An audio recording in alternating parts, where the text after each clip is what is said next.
पिछली दो क्लासों में हम भारत की विदेश नीति के प्रिंसिपल, ऑब्जेक्टिव्स और डिटर्मिनेंट्स पढ़ चुके हैं।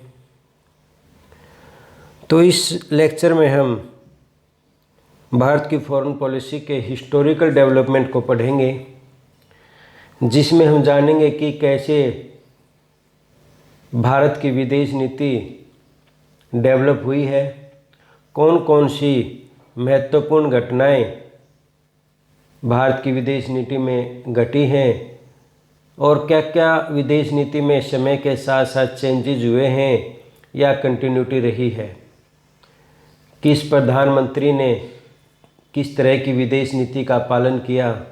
ये एक थोड़ी सी ब्रीफ जानकारी यहाँ पर लेंगे।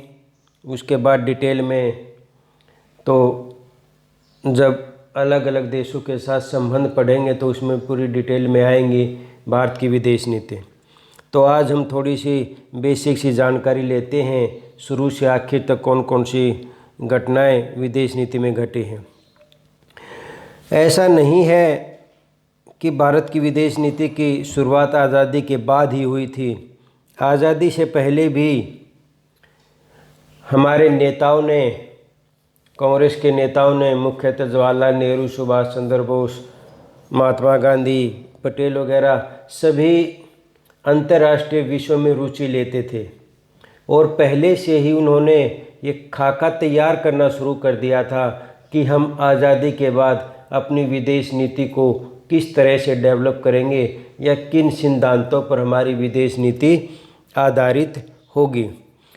तो पहले भी जो लोगों के वेलफेयर के लिए या उनके अधिकारों के लिए जो भी भारतीय बाहर बसते थे, उनके पक्ष में भी नेताओं द्वारा आवाज़ उठाई जाती थी। जैसे साउथ अफ्रीका में या ब्रिटेन में या कहीं पर भी जहां भारतीय बसते थे, उनके अधिकारों की आवाज़ उठानी शुरू कर दी थी कांग्रेसी नेताओं ने आज़ादी से पहले ही। हमने रेसिलिज्म के ख़िलाफ़ और एपार्थाइड के ख़िलाफ़ भी हमारा विचार बन चुका था, उसके खिलाफ़ भी हम आवाज़ उठाते थे। जब भी कोई सम्मेलन होता था या अंग्रेज़ सरकार के साथ जब कोई बातचीत होती थी तो वहाँ पर ये रेसिलिज्म और एपार्थाइड के ख़िलाफ़ आवाज़ उठाई जाती थी। भारत आज़ादी से पहले भी एक देश का दर्जा अंग्रेज़ सरकार द्वारा दिया जाता था और उन्होंने जब भी कहीं पर कोई शांति समझौते होते थे तो भारत को एक अलग देश के रूप में उसका सदस्य बनाया जाता था। हालांकि ये निर्णय ब्रिटिश सरकार द्वारा ही लिया जाता था और ब्रिटिश सरकार के ही प्रतिनिधि उन सम्मेलनों में भाग लेते थे और सिग्नेचर करते थे। लेकिन इससे ये बात है कि आज़ादी से पहले भी अंतर्राष्ट्रीय मुद्दों में हमारी देश की भागीदारी रहती थी। उसी में जैसे वर्साई की जो संधि हुई, जो फर्स्ट वर्ल्ड वार के बाद हुई थी, तो उसमें भी भारत एक सिग्नेटरी था, उसने भी भारत ने एक हस्ताक्षर किए थे। लीग ऑफ नेशंस के बाद, इस वर्साई संधि के बाद ही लीग ऑफ नेशंस की स्थापना की गई थी।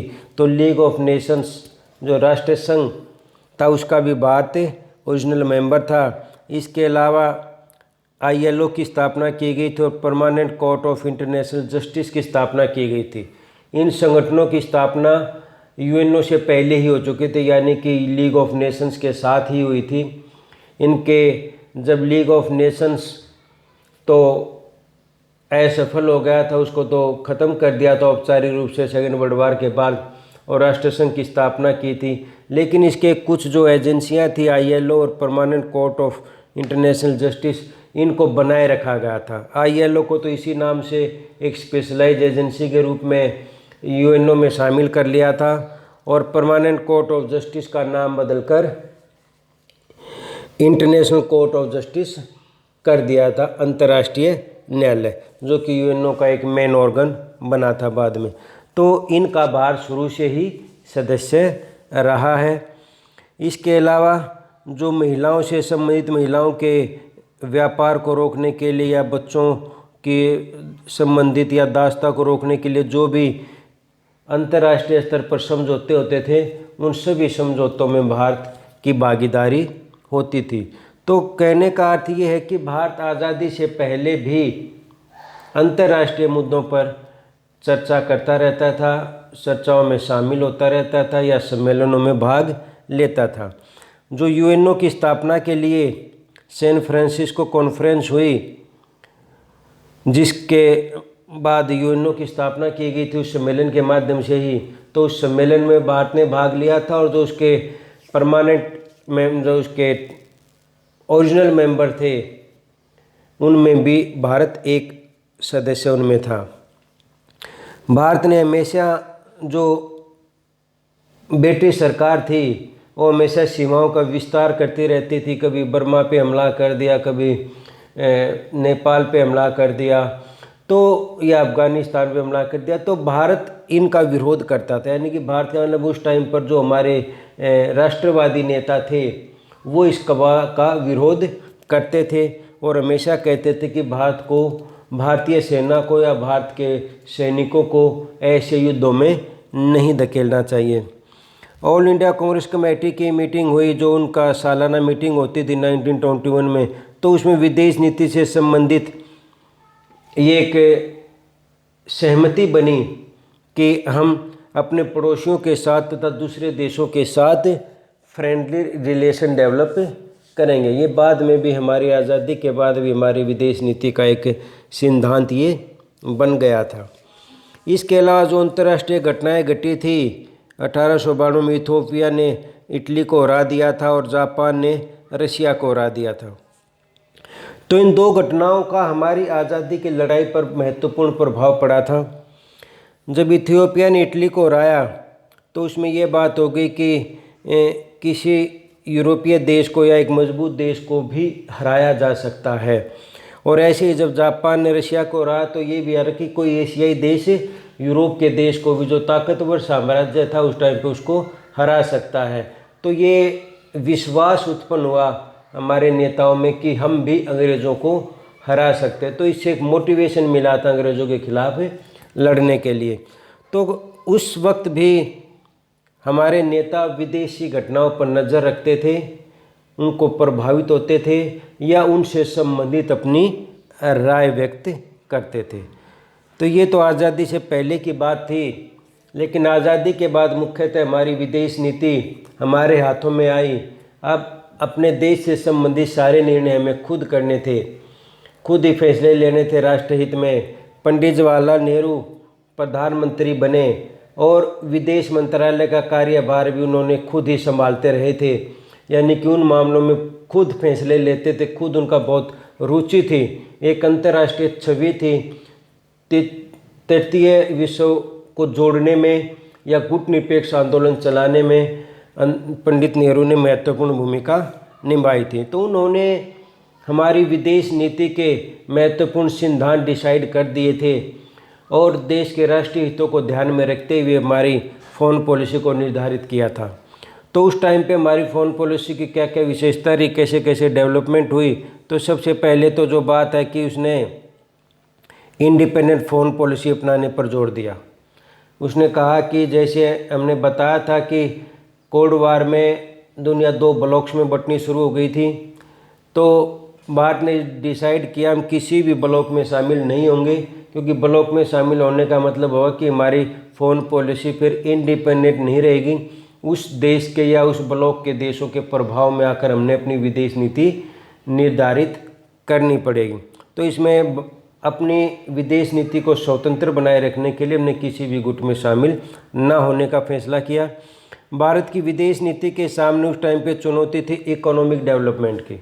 आर्थिक रूप से हम बहुत पिछड़े हुए थे, औद्योगिक रूप से बहुत पिछड़े हुए थे, तकनीकी रूप से बहुत पिछड़े हुए थे। तो हमें आर्थिक मदद और तकनीकी मदद की आवश्यकता थी और ये विदेश नीति के माध्यम से दूसरे देशों को मदद देने के लिए तैयार करना भी हमारे लिए एक चुनौती थी, जिससे नेहरू ने कई देशों के साथ बात भी की और कोशिश की कि सोवियत गुट से भी और अमेरिकी गुट से भी हमें आर्थिक मदद मिलती रहे। पंचशील के सिद्धांत नेहरू के टाइम पर डिसाइड हुए थे हमारी फॉरेन पॉलिसी के, जो हमारे चीन के साथ जब हमने वार्तालाप किया, हम संबंध सुधारना चाहते थे 1954-55 में। तो उस टाइम पर यह कहा गया कि हमारी विदेश नीति के क्या सिद्धांत होंगे कि हम किसी दूसरे देश के आंतरिक मामलों में इंटरफेयर नहीं करेंगे, सीमाओं का सम्मान करेंगे, विवादों को शांतिपूर्ण तरीके से सुलझाएंगे, आपस में कोएग्जिस्टेंस, पीसफुल कोएग्जिस्टेंस, शांतिपूर्ण सहअस्तित्व बनाए रखेंगे। तो ये पंचशील के सिद्धांत थे जो नेहरू ने डिसाइड किए थे फॉरेन पॉलिसी के। बाद की सरकारें भी इन्हीं सिद्धांतों को फॉलो करती हैं। नेहरू ने अपनी फॉरेन पॉलिसी के तहत अफ्रीका और एशिया के देशों में यूनिटी स्थापित करने की कोशिश की। उन्होंने कहा कि जो डेवलपिंग कंट्रीज़ हैं, जो कॉलोनियलिज्म से निकल कर आए हैं अभी, उन देशों के हित अलग हैं और डेवलप कंट्रीज़ के हित अलग हैं। तो यदि एशिया और अफ्रीका के देश इकट्ठे हो जाएंगे तो वो अपने हितों की सुरक्षा अच्छी तरह से कर पाएंगे। जो डेवलप्ड कंट्री हैं, जो कॉलोनियलिज्म ख़त्म होने के बाद भी न्यू कॉलोनियलिज्म के माध्यम से शोषण करते हैं, उसको रोका जा सकता है। तो एफ्रो एशियन नेशंस की यूनिटी पर जोर दिया गया और इन्हीं देशों से फिर मिलकर जो नॉन अलाइंड मूवमेंट जो चलाया गया था, जो संगठन बनाया गया था, जो संगठन नहीं था, मूवमेंट थी, जो मूवमेंट चलाई गई, उसमें एशिया और अफ्रीका के देश ही शामिल थे। उसमें बाद में लैटिन अमेरिका के देश भी इसमें आ गए थे। जो भी तीसरे विश्व के सारे देश को जोड़ने का प्रयास किया गया था और सारी उम्र नेहरू इसका प्रयास करते रहे थे। Cold relation with China, Nehru ने चाइना के साथ अपने संबंध डेवलप करने की कोशिश की। कुछ लोग कहते हैं कि नेहरू इस मामले में ज़्यादा आदर्शवादी हो गए थे क्योंकि उन्होंने तिब्बत पर जब चीन ने कब्जा किया तो उसको तुरंत मान्यता दे दी, या साम्यवादी क्रांति जो हुई तो साम्यवादी सरकार को तुरंत मान्यता दे दी, जो कि बाकी देशों ने विरोध किया था। तो कुछ कहते हैं कि नेहरू आदर्शवादी था, यानी कि चीन को संतुष्ट करता रहता था और वो मानता था कि चीन एक अच्छा मित्र बनेगा। लेकिन कुछ लोग इसको यथार्थवादी नीति भी मानते हैं क्योंकि उस टाइम पे हमारी स्थिति बहुत कमज़ोर थी और चीन के साथ जो पड़ोसी देश था, हमारे से ताकतवर उस समय भी था, हमारे से बड़ा देश था, उसके साथ नेहरू तनाव नहीं रखना चाहते थे। वो अगर तनाव रखें तो हमारे लिए और समस्या उत्पन्न हो सकती थी। उस टाइम पर हमारी प्रायोरिटी, हमारी आर्थिक समस्याएं ज़्यादा थी, हमारी सीमाओं की रक्षा भी थी। तो उस वक्त नेहरू ने जो उचित लगा कि देश हित में चाइना के साथ मित्रतापूर्ण संबंध ही देश हित में है, उनके साथ तनावपूर्ण संबंध देश हित में नहीं है, तो इसलिए उसने कोशिश की उसके साथ मित्रतापूर्ण संबंध डेवलप करने की, लेकिन वो सफल नहीं हो पाया। और उसके कार्यकाल में चीन भारत का युद्ध हुआ जिसमें चीन ने भारत की कुछ ज़मीन को हथिया भी लिया जो आज भी उसके पास है। और उसके बाद नेहरू बहुत ज़्यादा एक सदमे में रहे थे जब तक वो रहे, इस घटना से कभी उबर नहीं पाए थे। नॉन अलाइनमेंट की पॉलिसी अपनाई थी जो इंडिपेंडेंट फॉरेन पॉलिसी से संबंधित है कि हम किसी भी गुट में शामिल नहीं होंगे। नॉन अलाइनमेंट के जो लीडर थे, नासिर था, टीटो था, उनमें एक नेहरू का नाम भी आता है, जो 3-4 नेता थे जिन्होंने इस मूवमेंट को शुरू किया था और बनाए रखा था। Leadership of developing world, Nehru के टाइम पर भारत डेवलपिंग वर्ल्ड्स का यानी कि तृतीय विश्व के देशों का लीडर था।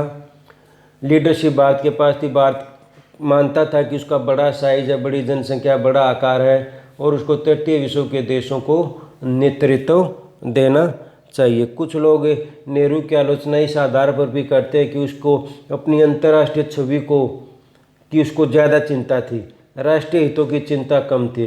अंतर्राष्ट्रीय स्तर का जो नेता बनना चाहता था उस चक्कर में उसने अपने राष्ट्रीय हितों को बहुत नुकसान पहुंचा। ये आलोचना भी की जाती है नेहरू की। अपोजिशन ऑफ न्यूक्लियर वेपन्स, जब देश आज़ाद हुआ था, जब नेहरू प्रधानमंत्री, तो उस टाइम पर अमेरिका तो पहले ही 1945 में न्यूक्लियर वेपन्स बना चुका था।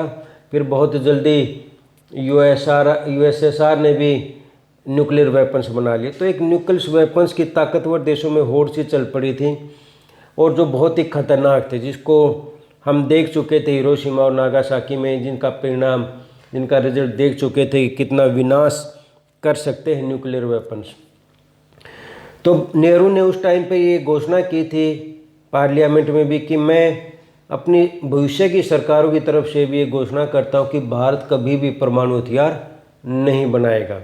लेकिन बाद में जैसा कि हमने पीछे भी देखा था कि अटल बिहारी वाजपेयी के टाइम पर फिर हमने इस नीति को बदल लिया था और हमने परमाणु हथियार बनाने का निर्णय लिया था। अब नेहरू के बाद आते हैं शास्त्री जी। शास्त्री जी का कार्यकाल बहुत थोड़ा रहा था, 2 साल का ही कार्यकाल उनका रहा था। लेकिन उनके कार्यकाल के दौरान एक तो स्वर्ण सिंह को विदेश मंत्री बनाया गया था, एक प्राइम मिनिस्टर सेक्रेटरी जिसको आज हम पीएमओ ऑफिस बोलते हैं, जो कि निर्णय लेने में, चाहे विदेश नीति के हों चाहे देश की नीति के निर्णय लेने में सबसे ज़्यादा प्रभावशाली भूमिका जो पीएमओ की होती है, उस पीएमओ ऑफिस की स्थापना लाल बहादुर शास्त्री ने अपने कार्यकाल में की थी। एक उसके टाइम पर महत्वपूर्ण घटना थी इंडो पाक वार, जो विदेश नीति का एक महत्वपूर्ण हिस्सा रही है। पंडित नेहरू की मृत्यु के बाद और अमेरिका जो पाकिस्तान है वो अमेरिकी गुट में शामिल हो चुका था, इसलिए अमेरिका से उसको आधुनिक हथियार मिलते थे। हालांकि अमेरिका ये कह के हथियार देता था कि इनका इस्तेमाल जो पाकिस्तान है वो सिर्फ कम्युनिज्म को रोकने के लिए करेगा, लेकिन हथियारों को ऐसे कोई पाबंदी नहीं होती। जब युद्ध होता है तो अपनी रक्षा के लिए कभी कोई भी देश उसको इस्तेमाल करने से नहीं चूक सकता। तो उन हथियारों के दम पर, और ये लगा अब नेहरू जाने के बाद शास्त्री जी एक कमज़ोर प्रधानमंत्री हैं या देश की सरकार कोई कड़े फैसले नहीं ले पाएगी, उन्होंने हमला कर दिया भारत पर। लेकिन शास्त्री जी ने जो उम्मीद पाकिस्तान रखता था कि ये सीमाओं को यानी कि बॉर्डर को पार करके इंडियन आर्मी नहीं आएगी एलओसी को पार करके, लेकिन उस नियम को नहीं माना और शास्त्री जी ने सेनाओं को आदेश दे दिया पाकिस्तान में घुसने का, जिसके लिए पाकिस्तान तैयार नहीं था और उस युद्ध में पाकिस्तान की हार हुई थी। लेकिन भारत पाकिस्तान में समझौता करवाने के लिए ताशकंद में इनको बुलाया गया था। रूस ने यूएसएसआर ने मध्यस्थता की थी, लेकिन उस समझौते में ये बात हुई कि जो भी जीत लिए थे प्रदेश वो सारे वापस देने थे पाकिस्तान को। तो कुछ लोग कहते हैं कि उसका दबाव था शास्त्री जी पर बहुत ज़्यादा और शास्त्री जी उसको स्वीकार नहीं कर पाए या उनको बहुत सदमा लगा और उसी रात उनकी दिल का दौरा पड़ने से मृत्यु हो गई थी ताशकंद में ही। अब मृत्यु कुछ लोग रहस्य भी बताते, हो सकता है उनकी हत्या की गई हो सकता है उन पर दबाव डाला गया हो या प्रेशर में हो, लेकिन कुछ भी हो, लाल बहादुर शास्त्री की बहुत थोड़ा कार्यकाल रहा था और उसमें उसकी मृत्यु हो गई थी। उसके दौरान विदेश नीति की ये इंडो पाक वार ही एक महत्वपूर्ण घटना रही है। उसके बाद फिर इंदिरा गांधी प्रधानमंत्री बनी। इंदिरा गांधी के टाइम पर हमारी विदेश नीति में 1962 के यानी कि भारत चीन युद्ध के बाद एक महत्वपूर्ण परिवर्तन ये हुआ था कि हम आदर्शवाद को छोड़कर यथार्थवाद की तरफ ज़्यादा आ गए थे। अब हमने उस यथार्थवादी सिद्धांत को ज़्यादा फॉलो करना शुरू कर दिया था कि सहयोग नहीं, दुनिया में देशों में विवाद ज़्यादा होते हैं और उन विवादों को जो कन्फ्लिक्ट रहते हैं इसमें अपने राष्ट्रीय हितों को पूरा करने के लिए हमें अपनी ताकत बढ़ानी पड़ेगी। ताकत हमने बढ़ानी है, हमने अपनी मिलिट्री को मॉडर्नाइज करना है और हथियार हमने खरीदने हैं। तो एक किस्म से हमारी नीति में, विदेश नीति में एक झुकाव जो आदर्शवाद की तरफ था नेहरू के टाइम पर, और सेकेंड वर्ल्ड उसके इंडो चाइना वार के बाद उसका झुकाव हमारा आदर्शवाद से यथार्थवाद की तरफ हो गया था। इंदिरा गांधी के टाइम पर मिलिट्री का मॉडर्नाइजेशन किया गया, हमने रियलिस्ट व्यू अपनाया। अब हम देखने लगे कि हमारी रक्षा सिर्फ हम ही कर सकते हैं और सिर्फ इसी तरीके से की जा सकती है कि हम अपने आप को मजबूत बनाएं या ताकतवर बनाएं। उस टाइम पर एक महत्वपूर्ण घटना इंडो पाक वार घटी थी 1971 में। पहले बांग्लादेश 1971 से पहले पाकिस्तान का ही हिस्सा था, जिसको पूर्वी पाकिस्तान बोलते थे, और जो आज का पाकिस्तान उसको पश्चिमी पाकिस्तान बोलते थे। तो पूर्वी पाकिस्तान के लोगों के साथ भेदभाव किया जाता था पश्चिमी पाकिस्तान की सरकार द्वारा। तो एक चुनाव 1971 के चुनाव में पूर्वी पाकिस्तान के मुजीबुर रहमान की पार्टी को बहुमत मिल गया, लेकिन उसको राष्ट्रपति ने प्रधानमंत्री की शपथ दिलाने से मना कर दिया, जिसकी वजह से वहाँ आंदोलन हुए।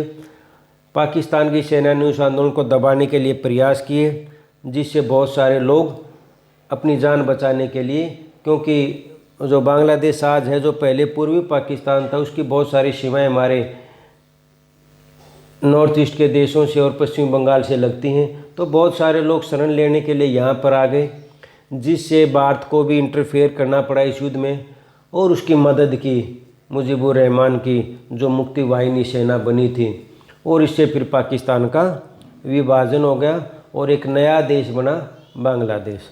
इससे हमारी विदेश नीति की एक महत्वपूर्ण सफलता मानी जाती है, क्योंकि पाकिस्तान के साथ हमारे संबंध तनावपूर्ण रहे हैं और उन तनावपूर्ण संबंधों में हमने दुश्मन को कमज़ोर कर दिया था, उसको दो हिस्सों में बांट दिया था। हमारा झुकाव जो पहले बिल्कुल नॉन अलाइनमेंट था, लेकिन 1971 के युद्ध के दौरान, भारत पाक जो युद्ध हुआ, उस युद्ध के दौरान अमेरिका, क्योंकि सीटो जो एक सैनिक ट्रीटी थी साउथ एशिया के देशों के साथ, जिसमें पाकिस्तान उसका सदस्य था, तो उस ट्रीटी के माध्यम से अमेरिका ने पाकिस्तान की मदद करने की कोशिश की और भारत को धमकाने की भी कोशिश की। तो युद्ध से पहले ही इंदिरा गांधी को यह आभास था कि युद्ध अगर भारत पाकिस्तान का होता है तो उसमें अमेरिका साथ दे सकता है पाकिस्तान का। तो एक गुप्त संधि की, सैनिक संधि करना निश्चित रूप से गुट निरपेक्षता का स्पष्ट उल्लंघन था, और हमारी ये स्पष्ट बात दिखाती थी कि हम अब गुट निरपेक्ष ना रह के हम सोवियत ब्लॉक की तरफ झुक चुके हैं। लेकिन देश हित में, राष्ट्र हित में, सीमाओं की रक्षा के लिए इंदिरा गांधी ने यह आवश्यक समझा कि ऐसी संधि की जानी चाहिए। जैसा कि रिलिस्ट व्यू कहता है कि सबसे ऊपर कोई नैतिकता, कोई सिद्धांत मायने नहीं रखता, सबसे ऊपर अपने राष्ट्रीय हित मायने रखते हैं। यदि हमारे राष्ट्रीय हित ही खतरे में पड़ जाएंगे किसी सिद्धांत की वजह से, तो उस सिद्धांत को सभी देश छोड़ देते हैं। तो भारत ने भी ऐसा ही किया था। हमने चीन के साथ, रूस के साथ, उस टाइम पर जो USSR के नाम से जाना जाता था, उसके साथ एक सैनिक संधि की थी, जिसमें यह आश्वासन दिया गया था यदि एक देश पर हमला होता है तो दूसरा देश उसकी सैनिक मदद करेगा या उस पर भी हमला माना जाएगा। और इस संधि की वजह से ही अमेरिका भारत पर हमला नहीं कर पाया था, पाकिस्तान का खुलकर साथ नहीं दे पाया था, क्योंकि यदि ऐसा होता तो फिर सोवियत संघ भारत की तरफ से युद्ध में शामिल हो सकता था। और मैंने बताया था कि कोई भी देश कितना भी मित्र हो, अपने हितों का सबसे पहले ध्यान रखता है। पाकिस्तान की मदद करना चाहता था, लेकिन अमेरिका अपना नुकसान नहीं चाहता था, क्योंकि डायरेक्ट अगर वो युद्ध में शामिल होता, सोवियत संघ के साथ युद्ध होता, तो उसको भी अपना नुकसान बहुत उठाना पड़ता। इसलिए उसने अपने कदम पीछे खींच लिए थे। तो इसमें हमारा झुकाव, फिर आलोचना भी होने लगी थी हमारी विदेश नीति के इंदिरा गांधी की। इन्होंने इतने वर्षों पुरानी उसके पिता द्वारा जो नीति स्थापित की गई थी उसको छोड़ दिया था, हम सोवियत गुट में शामिल हो गए। लेकिन ये फैक्ट था कि हम सोवियत संघ के नज़दीक रहे आज तक भी, यानी कि कम से कम कोल्ड वार ख़त्म होने तक हमारा झुकाव फिर हमेशा चीन की तरफ रहा। हमारे यहाँ पर लोगों में भावनाएं भी रूस के प्रति मित्रता की भावनाएं रही हैं और अमेरिका के प्रति दुश्मनी की भावनाएं रही हैं। नॉन अलाइनमेंट की पॉलिसी में थोड़ा सा मैंने कहा उसको, हालांकि इंदिरा गांधी ये बार बार आश्वासन देती रही कि भारत आज भी गुट निरपेक्ष देश है, किसी भी गुट में शामिल नहीं है और हम गुट निरपेक्षता नीति का पालन करते रहेंगे। इम्पीरियलिज्म और कॉलोनियलिज्म का वही विरोध जो पहले की सरकारें करती रही हो, हमेशा करते रहे हैं। एक महत्वपूर्ण घटना उस टाइम पर और घटी थी कि परमाणु हथियार बनाने के प्रयास किए गए थे। 1974 में परमाणु परीक्षण किया गया था हथियारों के लिए, जो सफल रहा था। लेकिन उस टाइम पे हम इतने ताकतवर नहीं थे। अंतर्राष्ट्रीय बिरादरी का, अमेरिका जैसे देशों का दबाव इतना ज़्यादा हो गया कि इस प्रोग्राम को फिर हमारी सरकार, इंदिरा गांधी सरकार आगे नहीं चला पाई थी, रोक दिया था। हालांकि सरकार का तो यही कहना था कि हमने ये बनाए हैं, ये सिर्फ रिसर्च के लिए किया है, हम परमाणु हथियार नहीं बनाएंगे। लेकिन उससे दुनिया में ये बात साबित हो चुकी थी कि भारत टेक्नोलॉजिकल रूप से इतना डेवलप हो चुका है कि वो चाहे तो परमाणु हथियार बना सकता है। फिर बहुत साल लग गए थे, फिर जाकर 1998 में जाके ये बात पूरी हुई थी कि भारत ने परमाणु हथियार बना लिए थे। इसके बाद आई जनता पार्टी गवर्नमेंट। जनता पार्टी गवर्नमेंट ने अपने इलेक्शन के मैनिफेस्टो में लिखा था कि हम जेन्युइन नॉन अलाइनमेंट अपनाएंगे। जेन्युइन कहने का उनका मुख्य फोकस ये था कि आज हमारा नॉन अलाइनमेंट में होते हुए भी हमारा झुकाव सोवियत ब्लॉक की तरफ है, जबकि हम अगर सत्ता में आते हैं तो हम ये झुकाव नहीं रखेंगे, हम दोनों गुटों से बराबर का व्यवहार रखेंगे। तो कुछ लोगों को ये लगा था मोरारजी देसाई की सरकार आने के बाद कि शायद अब हमारे रूस के साथ या ना सोवियत संघ के साथ हमारे संबंध अब बिगड़ जाएंगे और अमेरिका के साथ डेवलप हो जाएंगे। लेकिन किसी नेता के कहने से या किसी सरकार के बदलने से रिश्ते इतने जल्दी नहीं बदलते। हमारे जो राष्ट्रीय हित सोवियत संघ के साथ इतने जुड़ चुके थे या हमारे संबंध इतने डेवलप हो चुके थे कि उस सरकार आने के बाद भी कोई ज़्यादा फर्क नहीं पड़ा। हालांकि मोरारजी देसाई सरकार ने अमेरिका से संबंध सुधारने की कोशिश ज़रूर की थी, लेकिन उसके बाद भी हमारा जो संबंध, जो मित्रतापूर्ण जो संबंध, क्लोज रिलेशन, वो हमेशा सोवियत संघ से ही बने रहे थे। अमेरिका के साथ संबंध बिल्कुल निचले स्तर पर पहुंच गए थे इंदिरा गांधी के कार्यकाल में। इस सरकार ने उन संबंधों को सुधारने का प्रयास किया था। जिमी कार्टर ने बात की, यात्रा भी की थी इन संबंधों को सुधारने की दिशा में।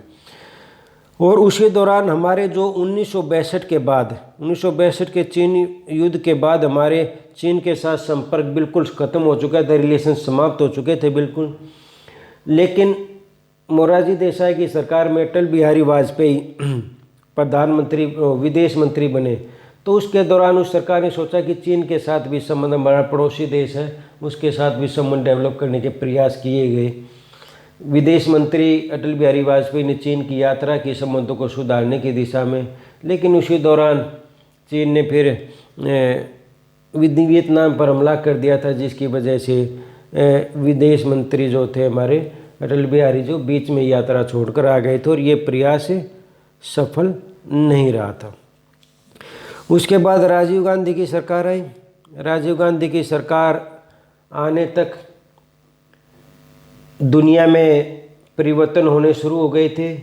सोवियत संघ में जो नई नीतियाँ, जो पेस्ट्रोइका और ग्लेस्नोस्ट की नीति अपनाई गई थी, जिसमें वो उदारवादी नीति अपनाना शुरू कर दिया था, शुरू हो गई थी।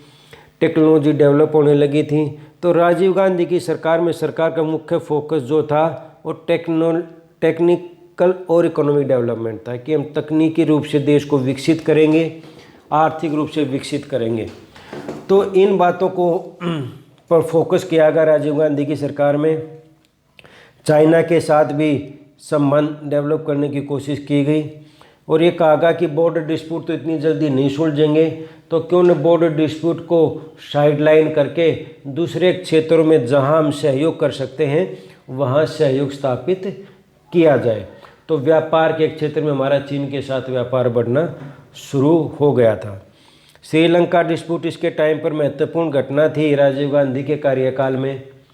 जो लिटे वहाँ के सिंगली मूल निवासी हैं श्रीलंका के और तमिल भारत से गए हुए हैं, तमिलों के साथ बराबर का व्यवहार वहाँ की सरकार नहीं करती थी, तो उन्होंने अपना एक संगठन बना लिया था जो उग्रवादी संगठन था लिट्टे।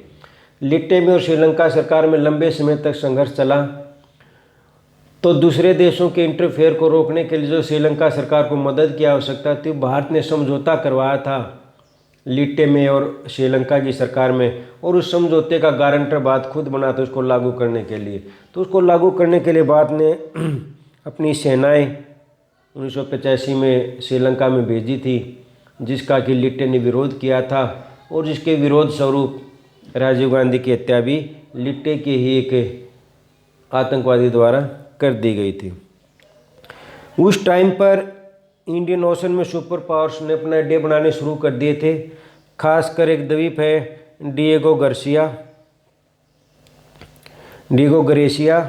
उसमें भी क्या था कि ये पहले एक छोटा सा द्वीप है, ब्रिटेन के अधीन था। ब्रिटेन इसको अमेरिका को दे दिया था और अमेरिका वहाँ अपने सैनिक अड्डे स्थापित करने लगा। आज भी अमेरिका के सैनिक अड्डे वहाँ पर स्थापित हैं।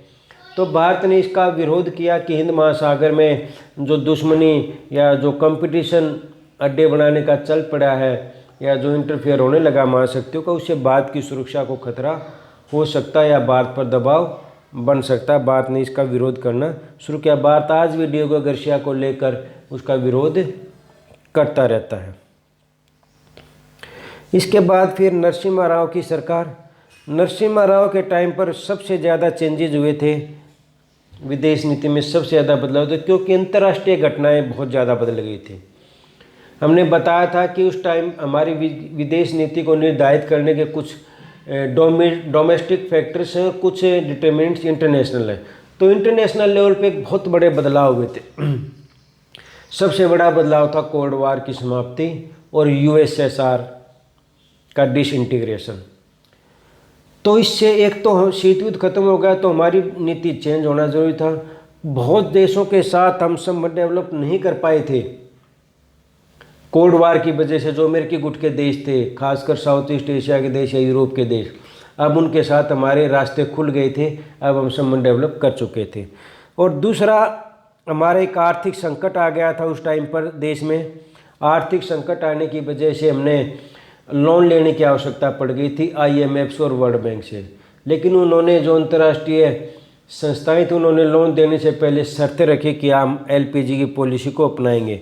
तो उन शर्तों को भारत ने मान लिया था, जिसकी वजह से भारत जो समाजवादी अर्थव्यवस्था जो अपनाई थी, उसका झुकाव जो हो गया था ग्लोबलाइजेशन की तरफ, यानी कि वैश्वीकरण की तरफ या कैपिटलिज्म की तरफ होना शुरू हो गया था। LPG यानी कि लिबरलाइजेशन, प्राइवेटाइजेशन और ग्लोबलाइजेशन की पॉलिसी अपनाई थी। तो ये बहुत बड़े चेंजेस थे नेशनल लेवल पर और इंटरनेशनल लेवल पर, जिससे भारत की विदेश नीति में कुछ महत्वपूर्ण बदलाव आए।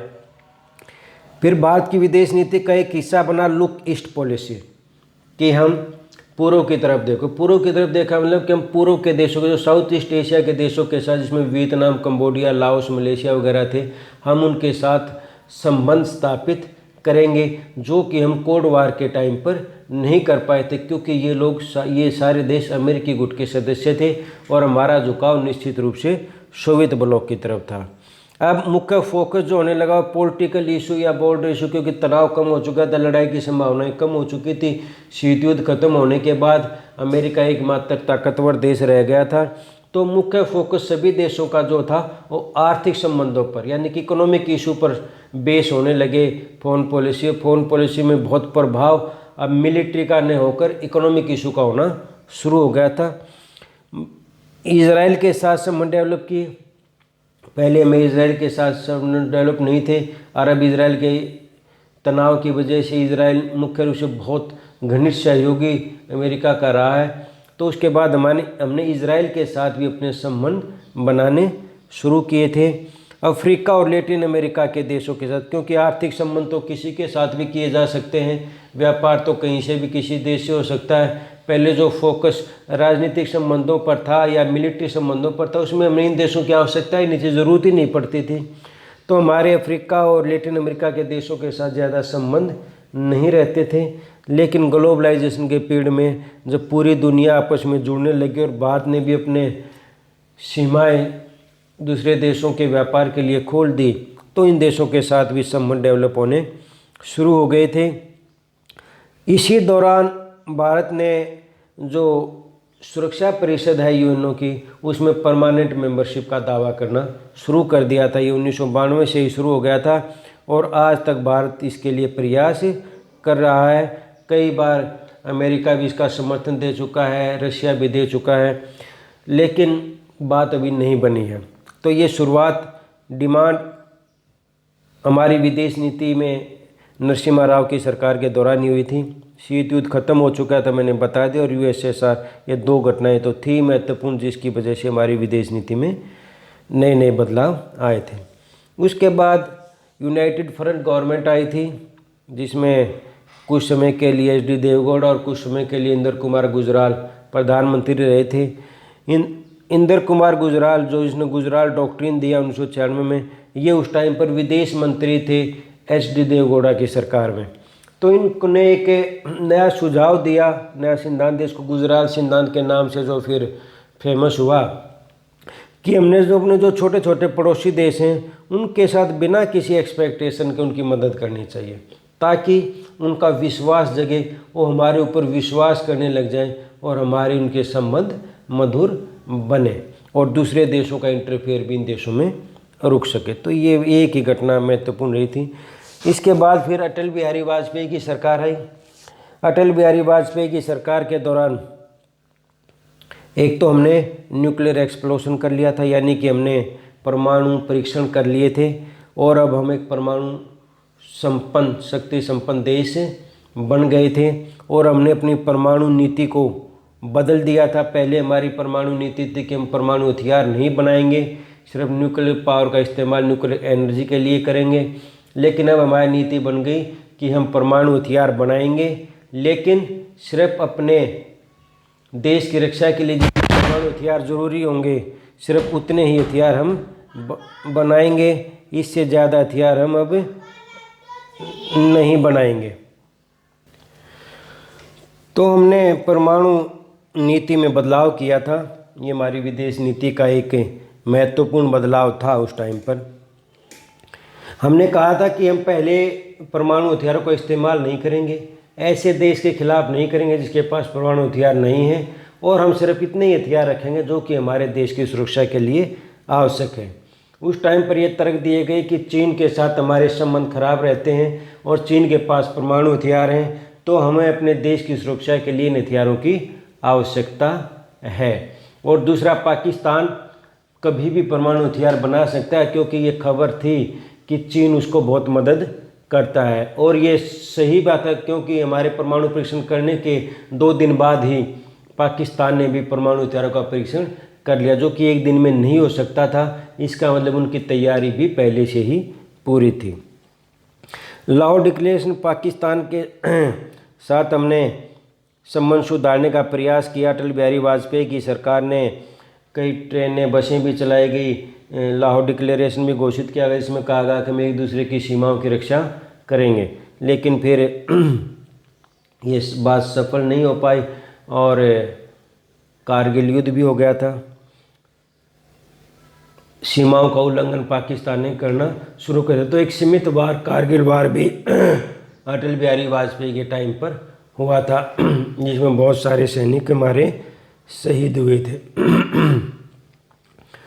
अमेरिका के साथ बीजेपी सरकार ने अमेरिका के साथ संबंध सुधारने का प्रयास किया और हमारे संबंध अमेरिका के साथ सुधरते चले गए थे। उसके बाद फिर मनमोहन सिंह सरकार में, नरेंद्र मोदी सरकार में भी अब हमारे अमेरिका के साथ संबंधों में सुधार काफ़ी हुआ है। इजराइल के साथ भी और अरब वर्ल्ड के साथ भी। पहले हमारी मुस्लिम आबादी का ये दबाव था कि हम इजराइल के साथ संबंध स्थापित ना करें। कोल्ड वार का दबाव था कि क्योंकि अमेरिकी गुट में शामिल था, हमारे इजराइल के साथ संबंध ज़्यादा डेवलप नहीं हो पाए थे। लेकिन अब जैसे हमने देखा था कि नरसिम्हा राव की सरकार में हमने शुरुआत कर दी थी, फिर अटल बिहारी वाजपेयी की सरकार में भी इसको आगे बढ़ाया गया कि इजराइल के साथ और अरब वर्ल्ड दोनों के साथ अच्छे संबंध डेवलप किए जाएं। इसके बाद मनमोहन सिंह प्रधानमंत्री बने, जो 10 साल तक रहे। कांग्रेस पार्टी की सरकार आई, यूपीए की सरकार थी, तो उसने कहा था एक तो एक्सटेंडेड मेंबरशिप नेबरहुड, कि नेबरहुड को आगे बढ़ाया जाए। पड़ोसी हमारे यही नहीं है जो जिनकी हमारी सीमा लगती है, बल्कि इससे आगे के देशों को भी हमारे पड़ोसी हैं। पड़ोसी एक घर छोड़ के भी हो सकता है, 2 घर छोड़ के भी हो सकता है। तो उन्होंने कहा कि हमें और भी जो पड़ोसी हैं उनके साथ भी अपने संबंध डेवलप करने चाहिए, जिसमें साउथ ईस्ट एशिया के देशों के साथ जो लुक ईस्ट पॉलिसी अपनाई थी और वेस्ट एशिया के देशों के साथ, इनके साथ हमने अपने संबंध डेवलप करने शुरू किए, यानी कि और ज़्यादा नज़दीकियाँ बढ़ानी शुरू की। लुक ईस्ट पॉलिसी बनाई थी। इसने कहा था लुक टू वेस्ट, यानी कि हमने वेस्ट की तरफ भी, अपने उन देशों की तरफ भी जो वेस्ट में हमारे हैं, उन देशों के साथ भी अपने संबंध डेवलप करने पर का फोकस किया गया विदेश नीति में। सबसे महत्वपूर्ण विदेश नीति की बात थी मनमोहन सिंह की सरकार में न्यूक्लियर डील की गई थी अमेरिका के साथ। 2005 में साइन हुई थी, फिर बाद में कई सालों तक इसका प्रोसेस चला था एप्लीकेबल, यानी कि होने के लिए। इसमें यह था कि हमारे ऊपर प्रतिबंध लगे हुए थे 1974 के बाद से, 1998 के बाद से तो और ज़्यादा प्रतिबंध लग दिए थे कि हमें न्यूक्लियर फ्यूल नहीं मिलेगा, जो कि यूरेनियम वगैरह होता है जिसकी कमी है हमारे पास। और न्यूक्लियर सप्लायर ग्रुप, एक ग्रुप बना हुआ कई देशों का जहाँ पर यूरेनियम पाया जाता है, तो हमारे ऊपर प्रतिबंध थे, क्योंकि हमने एक तो एनपीटी पर साइन नहीं किए थे। एनपीटी पर साइन करने का मतलब ये था कि हमने अपने परमाणु हथियारों के कार्यक्रम को रोक देना था, लेकिन भारत ने उसको भेदभावपूर्ण संधि माना, उसको नहीं किया। तो इस डील में ये किया गया था, अमेरिका ने, भारत ने कहा था कि हम अपने परमाणु जो रिएक्टर हैं, न्यूक्लियर रिएक्टर, उनको दो हिस्सों में बांट देंगे। एक रिएक्टर वो जहाँ पर परमाणु हथियार बनाए जाएंगे, एक रिएक्टर वो जहाँ पर परमाणु एनर्जी यानी कि जो न्यूक्लियर एनर्जी बनाई जाएगी। तो जो न्यूक्लियर एनर्जी वाले प्लांट हैं उनको हमने IAEA, एक अंतर्राष्ट्रीय संस्था है, इंटरनेशनल एटॉमिक एनर्जी एजेंसी, उसके अधीन या उसकी देख रेख में रखेंगे। और बदले में अमेरिका जो है, जो हमारे न्यूक्लियर एनर्जी वाले प्लांट हैं उनके लिए ईंधन सप्लाई करेगा। न्यूक्लियर सप्लाई ग्रुप से भी बात करेगा कि वो उन देशों को ईंधन की सप्लाई कर सके। तो ये बात उसमें थी। इसके अलावा जो और बात थी, न्यूक्लियर डील के साथ साथ फिर हमने अमेरिका की सपोर्ट मिली, क्योंकि न्यूक्लियर डील के बाद भारत के अमेरिका के साथ संबंध बहुत मजबूत हो गए थे। हालांकि इस डील का भारत में भी विरोध हुआ था कुछ लोगों द्वारा, और अमेरिका में भी विरोध हुआ था। अमेरिका में विरोध इसलिए हुआ था कि उन्होंने कहा था जब भारत एनपीटी पर साइन नहीं करता, सीटीबीटी पर साइन नहीं करता, तो उसके साथ ये समझौता क्यों किया जाता है। और भारत में विरोध इस बात को लेकर डील को होता था कि इससे तो हमने, जो हमारी पॉलिसी थी कि हम अंतर्राष्ट्रीय निरीक्षण को नहीं मानेंगे, हमने तो एक किस्म से इनडायरेक्टली एनपीटी को स्वीकार कर लिया है। हालांकि उस डील में ये कहीं नहीं लिखा गया कि भारत परमाणु हथियार बनाएगा या नहीं बना सकता, लेकिन ये बात भी तय थी और आज भी तय है, यदि परमाणु हथियार बनाता है तो ये डील टूट सकती है। कोऑपरेशन अगेंस्ट टेररिज्म, उस टाइम तक टेररिज्म की समस्या भी बहुत ज़्यादा हो चुकी थी। मनमोहन सिंह के कार्यकाल में अमेरिका पर ट्विन टावर्स पर हमले हो चुके थे और भारत तो आतंकवाद का शिकार पहले से ही था।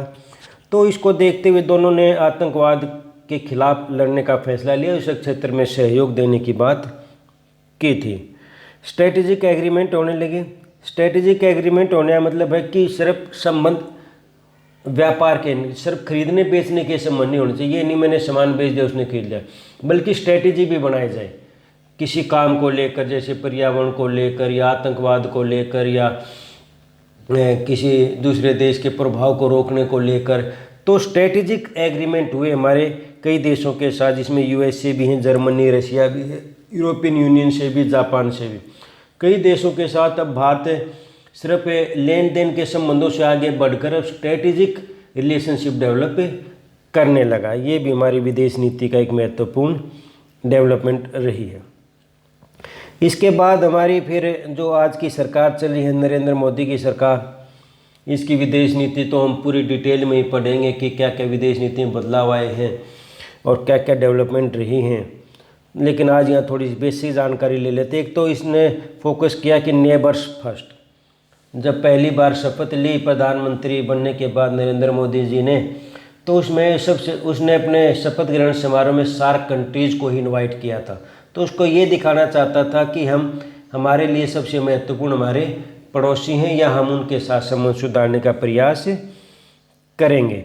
पाकिस्तान के साथ थोड़े से कड़े फैसले लिए गए, दबाव डाला गया, सर्जिकल स्ट्राइक वगैरह की गई, आतंकवाद को रोकने के लिए ज़्यादा दबाव पाकिस्तान पर डाला गया इस सरकार के दौरान। इकोनॉमिक डेवलपमेंट पर मुख्य फोकस किया गया है, विदेशी निवेश को ज़्यादा से ज़्यादा आकर्षित करने का प्रयास किया गया है। कल्चरल डिप्लोमेसी अपनाई गई, यानी कि कल्चरल डिप्लोमेसी का होता है कि सांस्कृतिक संबंध स्थापित किए जाएं दूसरे देशों के साथ, क्योंकि ये माना जाता है यदि सांस्कृतिक संबंध स्थापित होते हैं तो निश्चित रूप से उन देशों के लोगों में नज़दीकियाँ बढ़ती हैं, एक दूसरे को जानने का अवसर मिलता है और फिर सरकार पर भी उसका प्रभाव पड़ता है। तो उससे सरकारों के बीच में भी अच्छे संबंध डेवलप होते हैं। लुक ईस्ट पॉलिसी से आगे बढ़कर कहा गया एक्ट ईस्ट पॉलिसी, यानी कि सिर्फ देखना है नहीं है। कहने का मतलब ये था कि साउथ ईस्ट एशिया के देशों के साथ और गहरे संबंध, स्ट्रेटेजिक रिलेशनशिप या फ्री ट्रेड एरिया जैसे संबंध डेवलप किए जाने चाहिए। सिक्योरिटी पर और फोकस किया गया, चीन के साथ हो या पाकिस्तान के साथ हो,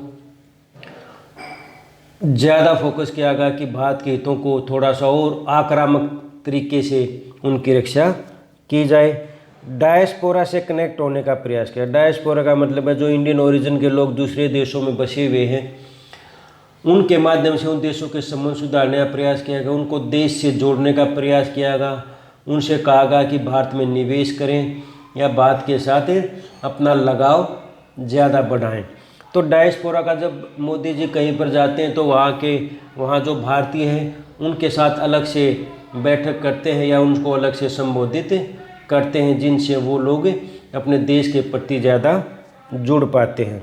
और अमेरिका के साथ तो जो रिलेशन सुधरने शुरू हो गए थे अटल बिहारी वाजपेयी की टाइम से ही, उनको और आगे बढ़ाया गया। आज अमेरिका के साथ हमारे संबंध पहले से कहीं बेहतर रहे हैं। तो ये हमारी थोड़ी सी एक बेसिक सी जानकारी थी कि क्या क्या कैसे कैसे हमारी विदेश नीति विकसित हुई।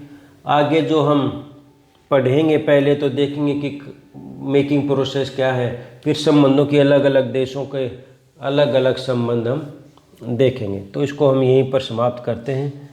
धन्यवाद।